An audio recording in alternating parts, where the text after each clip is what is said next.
اللهم أنت ربي لا إله إلا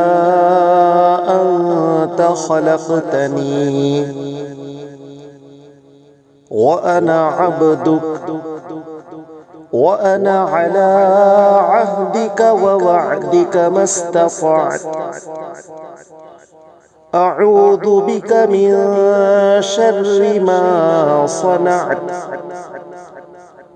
أبوء لك بنعمتك علي وأبوء بذنبي فاغفر لي فإنه لا يغفر الذنوب إلا